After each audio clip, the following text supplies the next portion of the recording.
Welcome back everyone to Vintage Digitals. Today you can see I am wearing a Headless Hope t-shirt. Well, it used to be a t-shirt because I bought this on the eve of Alien Covenant and it was a little too large, so I had to cut off the arms. And it says Terraforming, Mining and Research, and Headless Hope is the base that was in Alien 2, I believe. And I'm also wearing the subject of today's video, the Seiko Pulsmeter watch, and this is the watch that was worn by the Space Marines. We're briefly going to go through the watch's functions. It tells the time, it tells the date, it has a stopwatch, and it can also take your pulse, your heart rate. And another feature that is most oftenly overlooked is the fact that it is also a pace keeper.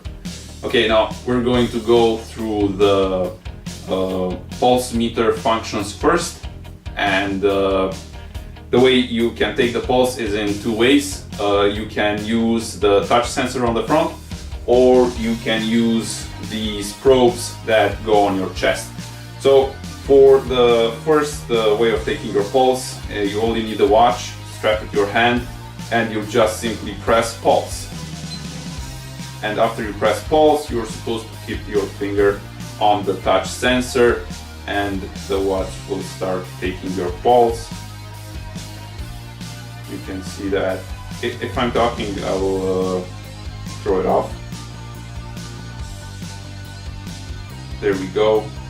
So it's pretty fast. It's way faster than what you have from the competition, like the Casio BP100. Well, this does some other things, but in the when it takes the pulse, the Seiko does it instantaneously, like right off the bat. Now, a few things worth mentioning when using the touch sensor, and this is also stated in the manual. Remember that the touch sensor on the front and the back of the watch, they are actually two separate probes. So in case the watch doesn't take your pulse, it might mean that you have dry skin, because they are supposed to pick up electrical signals from your skin. It also says that when using the touch sensor, you're not supposed to touch your hands together in any way, so make sure that you have only your finger resting on the touch sensor. And also, this is stressed in the manual, if the watch doesn't take your pulse, do not press really hard on the touch sensor, because it means that your watch, you might have dry skin or there is some other fault. So you're not supposed to take your finger and press it until you get to the other side of the watch. Now, the other way you can take your pulse is using the two probes. Now, what's the difference between taking your blood pressure with the touch sensor or the probes is the fact that when you are using the probes, it will actually continuously monitor your heart rate. This means that you can actually measure the intensity of an exercise, or more likely do not go above a certain threshold. The watch does have a function where you set, for example, 120 beats per minute, and the more you exercise, your heart rate will increase. And because the watch is continuously monitoring your heart rate, it will sound an alarm once you go past that 120 beats per minute, and you will know to take it down a notch. Now, when using these, the touch sensor on the front will be automatically disabled by the watch. And the way you use this is actually you have a strap that's delivered with the watch. I don't have the strap, but we are going to do a demonstration using something else. They're supposed to go right beneath your nipples, as the manual states. If you're a woman, you don't need the strap, you can just hook this to your bra. And the watch will start taking your pulse, and we're going to do a demonstration for that. So here we have the watch, and we are going to use the cradle, and that is, we're going to use the probes. It sets down in this cradle, and immediately when you set it, you just press it in, make sure it's there, and the probes are attached to my chest, and the moment that I would put it in pulse, it will start taking my pulse.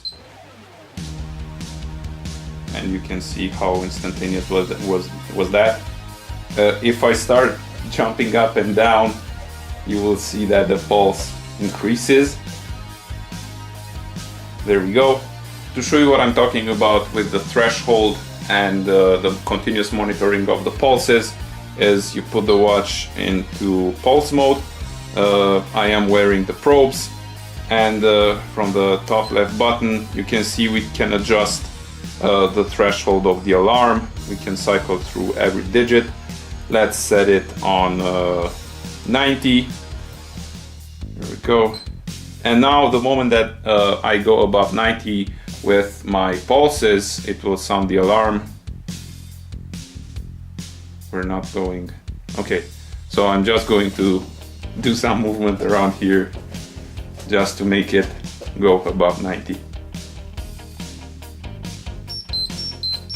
And now the last feature of the watch is the pace keeper, and what actually this pace keeper does is sound a beep that you can control how often it sounds. And when you're doing exercise, whether you're running, whether you're doing sit-ups or push-ups, you're supposed to be in sync, sort of like in rhythm with that beep. And you can adjust that beep from 30 to 200 and something stated in the manual. We're going to cycle through the modes and put it into pace. You see it says there pace. And if you turn the pace on, it will make a sound, and I believe this is every half a second, supposedly. Now that 50 indicates how often the sound is made. And let's go ahead and change it. Let's say 90, 190. You can see how frequent it does that sound. Now, taking in account all the feature that this watch has, pace keeper, ability to take your pulses in 2 ways even, stopwatch. It doesn't have countdown timer or other bells and whistles. Seiko was definitely thinking about making a watch that can be used in various exercises, such that you don't need a different watch if you want to do pace, or if you want to monitor heart rate, or if you want to measure a lap with the stopwatch. Now, before we end this video, I am going to link in the description the name or the alias of a person that actually does set accurate replicas like you see in the Aliens movie, Aliens 2. What he does is, I believe he prints them in with a 3D printer, and you get the case and the band. They are perfect set replicas. You don't have to use a watch, so he does everything from scratch, and such that you also have numbers on the screen. He inserts printed paper, I believe, beneath the screen, so you have a few numbers showing there. It's a nice thing to have if you're a huge Aliens fan. Thanks for watching this video. I hope you find it useful, and until next time, don't forget to wear your vintage digital watches.